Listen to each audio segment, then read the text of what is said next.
two microphones. I'm not sure which one it's working.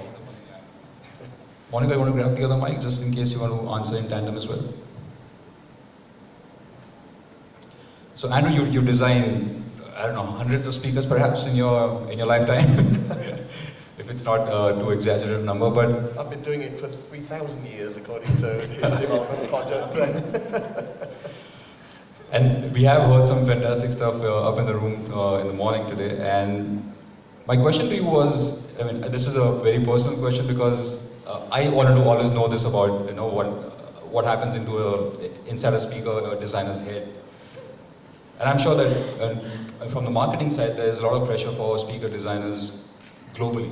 In every brand I've actually visited, there's always a push-pull between the marketing and the engineering department. And as more and more traditional hi-fi brands and audio brands, get into different areas and different parts of the market and different segments of the market, Bluetooth speakers obviously become, big cash cows. How do you deal with pressures from the marketing department and hold your own without giving into any of the demands or demands that you don't agree with? Basically, I ignore them. From a point of view of product planning, then I follow what we need, what our product planners think is needed in the marketplace on a broad basis. But when it comes to actually the engineering content of it, and then the sound character, the sound signature, it's always been down to me in each of the companies I've been with. I like to say that companies have different eras depending on who's designing for them. Because I remember at Infinity once, I'd come into an established company that had a certain sound to them, but I'd come in for the purpose of maybe going in a new direction. And I remember, so I was doing my designs for them, and at one point one of the marketing guys came along and said, we were discussing that maybe we should have a speaker that sounds more like the traditional Infinity speaker. So I said, okay, all right, would you care to tell me what that is? And so, well, it has to have extended smooth highs, clear mid-range, impactful bass, let's say.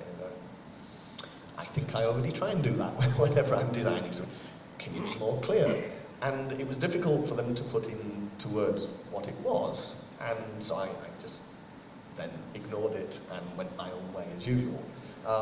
So I think that you could say, and I don't want to sound self-important by saying this, but when a designer, a speaker designer has overall responsibility for what that speaker is, you do impart your ideas on it. You learn and grow and you change through the years, but you've still got your essence of what you consider important in sound into that product. And so you carry that with you, even though you're learning and growing. You carry it with you, and so the current speakers, we like to think maybe speakers should be neutral and true to the source, but they're still so far away from that, really. A stereo system really doesn't sound like the original music, and just the recording process alters that.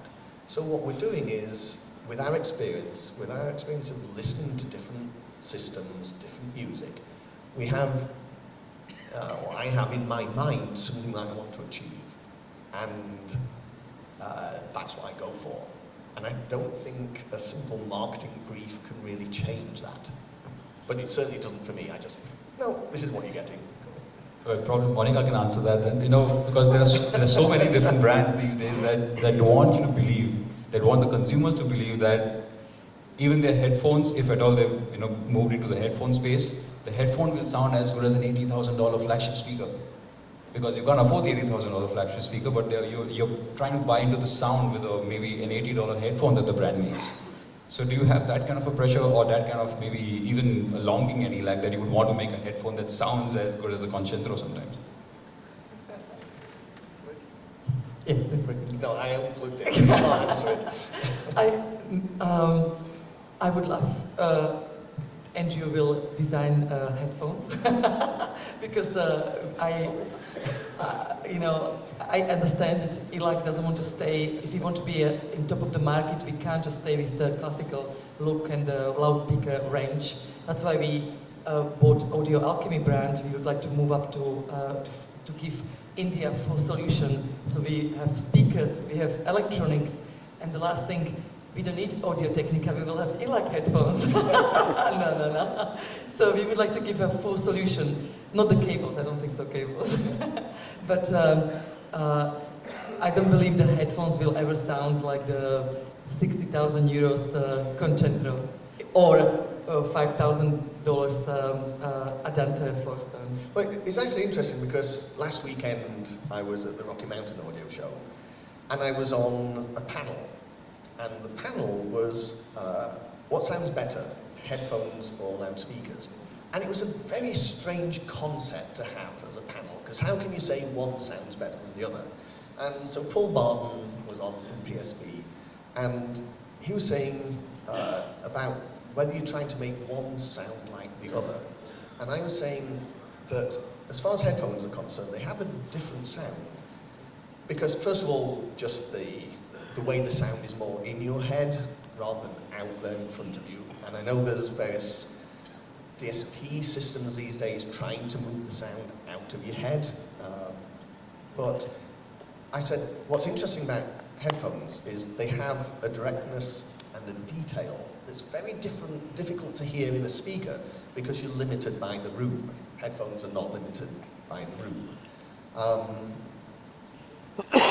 Would we design headphones? If I had a statement to make, maybe.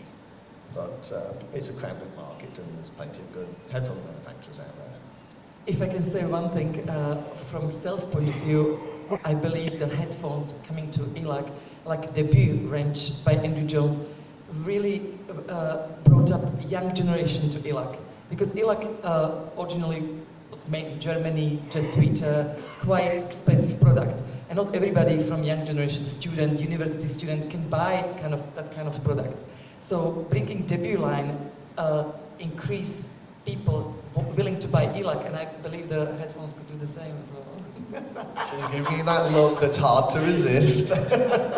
So probably building on the same question, I just maybe, in fact, the entire panel, it's anybody who wants to answer this question. You think you also run the risk as a major manufacturer or as a major brand of alienating your core customer because you are moving away from your core competency? You know, just to give you an example, maybe from the automotive side, maybe if Ferrari decides to do an SUV form factor, obviously, I mean, they are not very comfortable with it because they are still Ferrari and they are only about sports cars. They don't want to make SUVs. So you think you might alienate some of your customers by getting into different areas like electronics, turntables, streamers, and so on? Or people still perceive you as a proper hi-fi brand? Well, some of the things, obviously, turntables theoretically don't alienate old ELAC customers because that's what we started with. Porsche has been very successful moving into SUVs. In fact, that's where they're making their real money these days. They needed to get into that to kind of continue.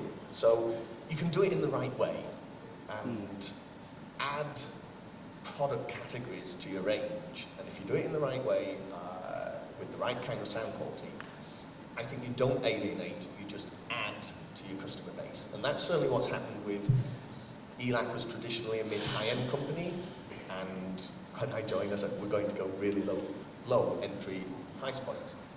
I don't think that's alienated anyone. It's added people and added reputation to the company. So I think you can do it in the right way. And from